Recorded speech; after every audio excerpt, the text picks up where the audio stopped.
هناك كثير من الدول والحضارات القديمة اختفت تماما، وذلك بسبب عوامل طبيعية منها الزلازل والبراكين، وأخرى غرقت تحت المياه.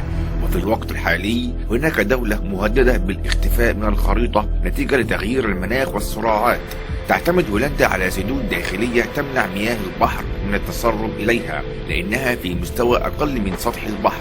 وعام 1950 ضرب هولندا إعصار كانت نتيجته غرق جنوب هولندا بالكامل. ومع الاحتباس الحراري وزيادة منسوب المياه تعتبر مسألة غرق واختفاء هولندا بالكامل ما هي إلا مسألة وقت لا أكثر.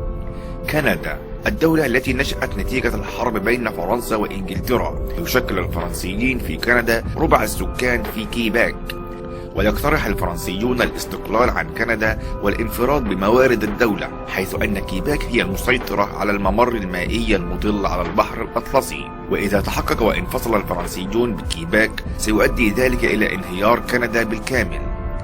تايوان، كانت تايوان قديما جزء من الصين، وتمتلك تايوان حكومة وجيش قوي جدا، ولكن بعد انسحاب تايوان من الأمم المتحدة لصالح الصين تم عمل استفتاء في يناير عام 2015، وقد وافق أكثر من 70% على الانضمام إلى الصين، مما سيؤدي إلى اختفاء تايوان وتكون جزءا من الصين الشعبية. كوريا الشمالية، تعد كوريا الشمالية من أفشل الأنظمة الاقتصادية في العالم، ومعروف لدى العالم أجمع أن الشعب الكوري الشمالي يعيشون حالة من الاضطهاد والإجبار والعزلة التي يفرضها عليهم رئيس الدولة. ورغم مطالبة الشعبين الكوريين بالتوحيد مرة أخرى، فمن المرجح أن يثور الشعب الكوري الشمالي ويطالب بالتوحيد. جنوب السودان، تم استقلال جنوب السودان عام 2011 بعد استفتاء وافق أكثر من 99% من السكان على الانفصال عن شمال السودان، ولكن يعاني جنوب السودان من الحرب الأهلية والصراعات القبلية ومشاكل اقتصادية بسبب النفط، حيث أن شمال السودان هي المسيطرة على نقله، ويتنبأ العلماء أنها لن تدوم أكثر من 10 سنوات. هايتي، دولة تقع في أمريكا اللاتينية ومنطقة الكاريبي، انهكتها الدكتاتورية والفقر، وممتلئة بالصراعات والحروب الأهلية، وتعرضت للبراكين والزلازل والتصحر، وسوف تستلمها الأمم المتحدة قريبا.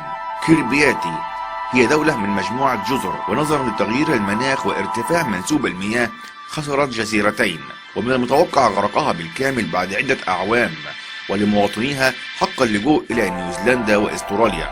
المملكة المتحدة، هناك صراع دائم بين اسكتلندا والمملكة المتحدة، ومطالبة الاسكتلنديين بالاستقلال التام عن المملكة المتحدة منذ أكثر من 100 عام، وسيطرة الحزب الاسكتلندي على أغلبية البرلمان. فمن المتوقع استقلال اسكتلندا عن المملكة المتحدة وتفكك المملكة مستقبلا.